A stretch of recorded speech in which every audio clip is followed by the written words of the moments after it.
नमस्कार, आप सभी का एक बार फिर से स्वागत है हमारे चैनल पर। आज इस वीडियो में हम बात करेंगे जूनियर एडेड भर्ती में सीटों की नई संख्या के बारे में और साथ ही बात करेंगे कट ऑफ के कितने कम जाने की उम्मीद अब बन रही है। साथ ही मेरिट लिस्ट व सिलेक्शन प्रोसेस क्या हो सकती है, क्योंकि हम शुरुआत से ही कहते आ रहे हैं और एंड में भी अब वही होने जा रहा है कि सीटों की संख्या में वृद्धि होगी, कट ऑफ काफ़ी कम जाने वाली है। तो आप लोग इस वीडियो को पूरा देखें और हमारे चैनल को सब्सक्राइब करें। अब आगे बात करें तो ऐसा पूरे चांस बन रहे हैं कि हम लोगों की जो सीटें जो अभी तक 1504 थीं, अब वो बढ़कर 3500 से लेकर 4000 होने जाने की पूरी संभावना बन रही है। ऐसा होने के बहुत ज़्यादा चांस हैं, क्योंकि अभी चुनावी दौर है और कोई भी सरकार अपनी जनता को ये नहीं चाहती कि उसको नाराज़ किया जाए किसी भी प्रकार से। इसीलिए हमारे अभ्यर्थियों द्वारा किए गए सोशल कैंपेनिंग मीडिया में, फेसबुक, ट्विटर पर और साथ ही धरने प्रदर्शन, उन सभी ने जो मेहनत की है ये कहीं ना कहीं उसी का परिणाम है। तो हम धन्यवाद देना चाहेंगे उन सभी अभ्यर्थियों का जिन्होंने सीटों की बढ़ोतरी में महत्वपूर्ण योगदान दिया है अपना, चाहे वह किसी भी प्रकार का योगदान हो।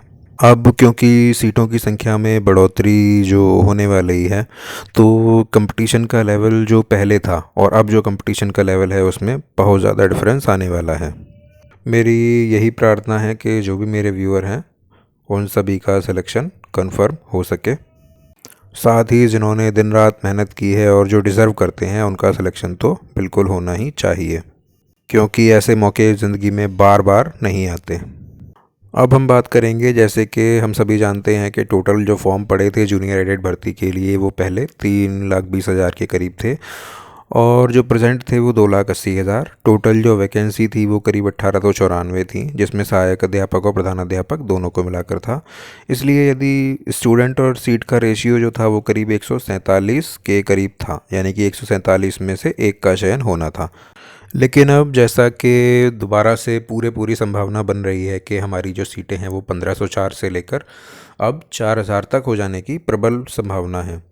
तो यदि 4000 सीटें अब हो जाती हैं तो नया जो स्टूडेंट और जो सीट का रेशियो है वो करीब रह जाएगा 70। इसका मतलब ये है कि अब जो कंपटीशन है वो काफ़ी कम होने की उम्मीद है।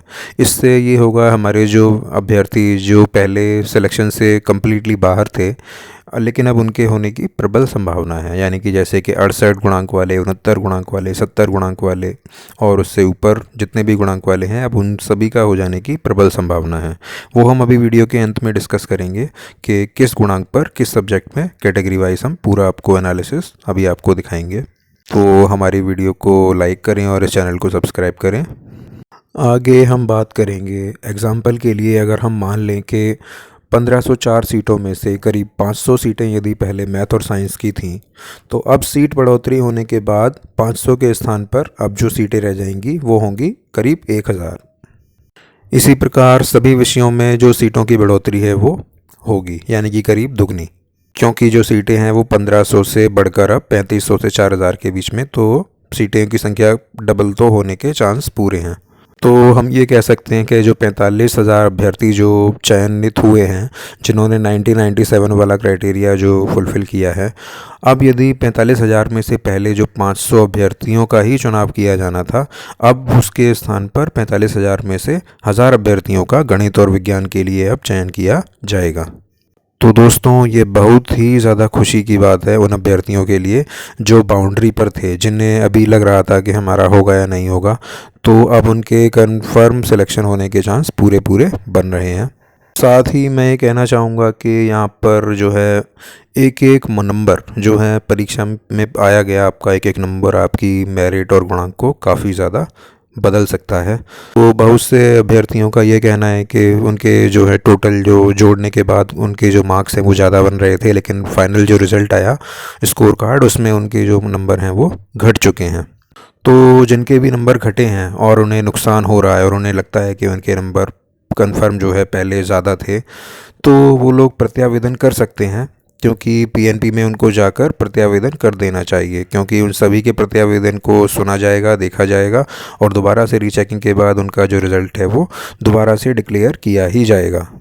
आप लोग इसमें बिल्कुल भी कोई कसर ना छोड़ें। यदि आपको लगता है कि आपके मार्क्स बढ़ने हैं तो आप ज़रूर जाएं, क्योंकि एक नंबर बढ़ने से ही आपकी मेरिट काफ़ी ज़्यादा ऊपर नीचे हो सकती है। आपका चयन पूरा चांस है कि आपका चयन रुक जाए या आपका सिलेक्शन हो जाए। इसी बारे में यहाँ पर खबरें आई हुई थी कि गुणांक और मेरिट के फेयर ने चिंता में डाला। इसी बारे में यहाँ खबर में दिया गया है कि इसी कारण एक एक दो अंक बढ़ जाने की उम्मीद में कुछ अभ्यर्थियों ने पीएनपी में प्रत्यावेदन दिया है ताकि वे मेरिट में ऊपर पहुँच सकें।